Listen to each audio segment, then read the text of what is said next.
The big two toy companies, Hasbro and Mattel, both saw their stock prices plunge, with Hasbro taking the biggest hit.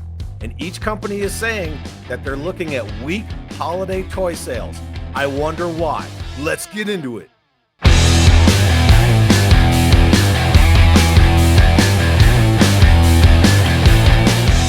Here's the article posted today on CNBC.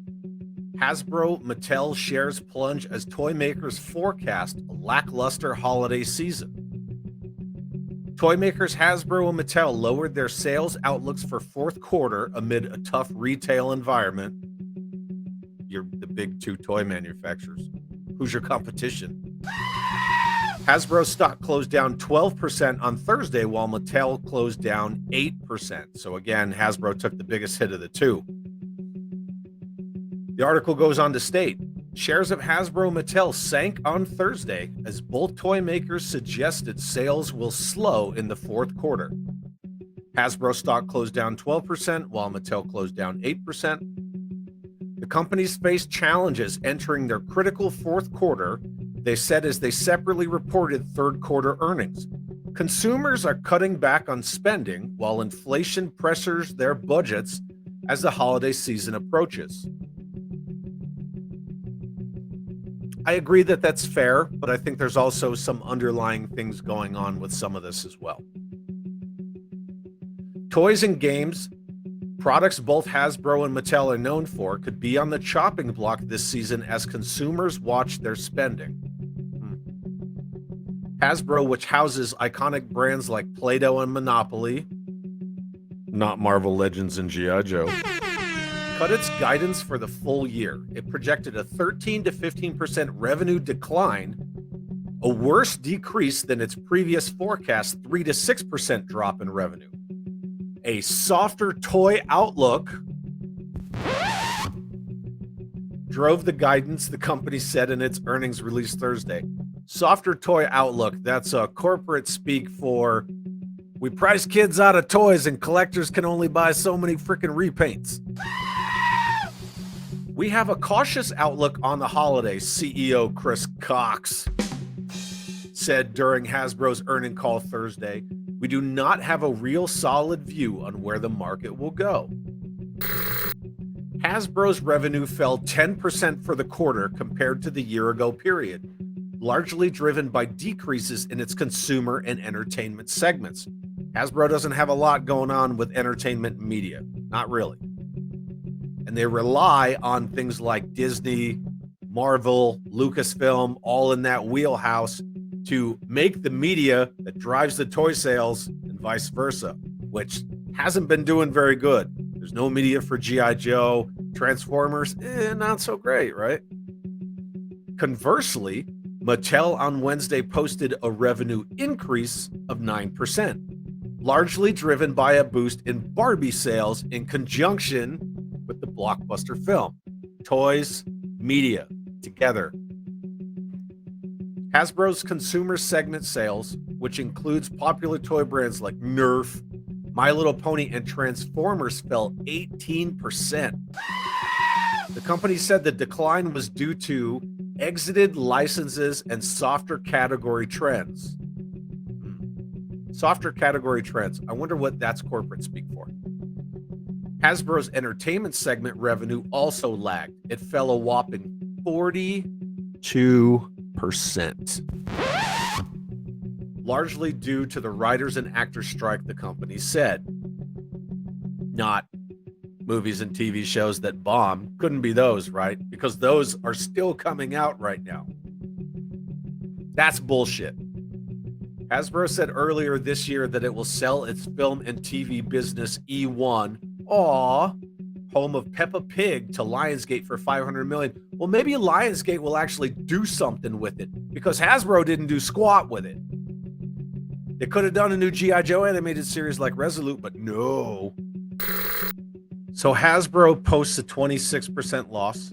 Mattel posts a loss as well, but not as bad because the Barbie sales were propped up by the movie, proving that media goes hand in hand with toys, something that not all of Hasbro brands either have or they don't have it in very good shape right now.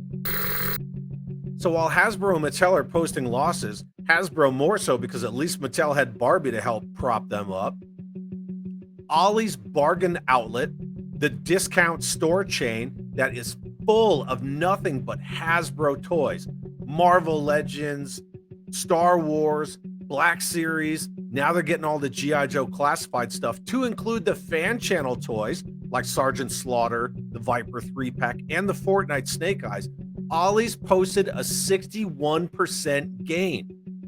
What does that tell you? Does that tell you that maybe these toys are a little too expensive? And I'm not saying overall. I think personally overall they're a little too expensive, but some people don't have problems paying $25, $30 for toys.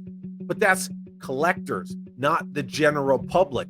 Toys are supposed to be for kids, not deep pocket collectors, not people in their 40-somethings with disposable income to spend on toys. These things should not be marketed at only adult collectors. That, like one of my friends said, is a glider, and nostalgia as a glider will crash someday, and you're starting to see the effects of it here. Me personally, I don't want to pay $25 or $30 for a figure where the limbs might fall off, where you have cheap plastic accessories that come bent. You don't know what's going to be in the package. Figure swapping is still a thing. And some people just want to buy stuff at discount anyway because times are tough right now, right? Inflation's a bitch. But then immediately after Hasbro posted their 26% losses over the past month, this modern day Robin Hood from a G.I. Joe Facebook group had to post this comment. Posted in the G.I. Joe Classified Community Facebook group. For all of y'all out there who have consistently complained, cursed, not buy everything Hasbro puts out, Haslab, and buy most things at deep discount, look what you have brought. Not buy everything Hasbro puts out, including HasLabs. So is this guy trying to say that because us as collectors don't buy every single item that Hasbro puts out, we're to blame? Not the company, not poor decisions, not bad QC. Us. Okay. So then me being me, I had to post these two screenshots right here on Facebook, and immediately I get a response from none other than Kirk Bazigian himself. Now, if you don't know who Kirk Bazigian is, he was the brand manager for G.I. Joe in its early years, and he was also the vice president of Boys Toys for Hasbro. Kirk knows what he's talking about, and this is what he had to say. Don't blame collectors. Collectors, like all consumers, don't know what they want until you show them. All you ever got from Hasbro were reproductions of the toys and characters you played with 40 years ago. The brand was never allowed to advance and attract new generations of kids. Repaint, recycle, reuse, it's not a winning battle plan. Now, Kirk knows what he's talking about. He helped G.I. Joe, a Real American Hero, from 1982 all the way to 1994 become the brand that we know and love. This man knows G.I. Joe. And it's not just G.I. Joe.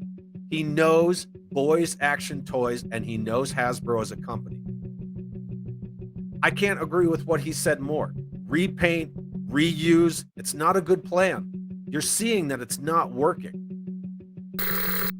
I know a lot of detractors like to say that people like me and other YouTubers that I'm friends with get enjoyment from this kind of a thing. And I'm going to tell you right now, I do not enjoy seeing Hasbro and Mattel suffer as toy companies. Do I think they make bad decisions? Yeah. Do I think that a lot of people in charge of these brands and these companies don't know anything about toys? Yeah, I do. But look behind me. Hasbro, it's a huge part of my life. The toys that I played with in my childhood shaped my entire life. I love these toys. Am I a brand loyalist? No. Do I enjoy their toys and their IPs? Absolutely.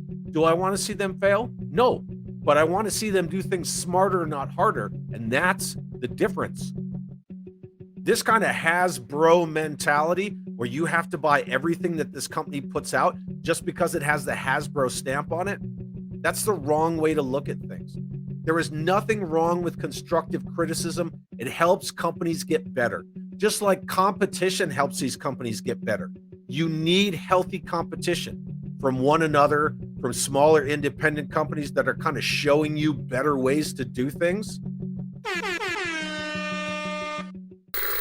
But at the end of the day, nobody wants to see the employees suffer because the employees aren't the ones who make the decisions. They're just the ones who feel the effects of the bad decisions.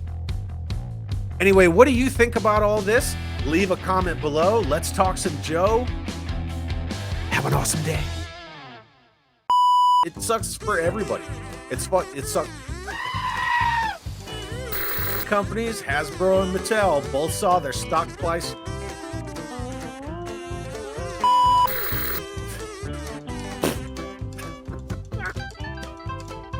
Anywho,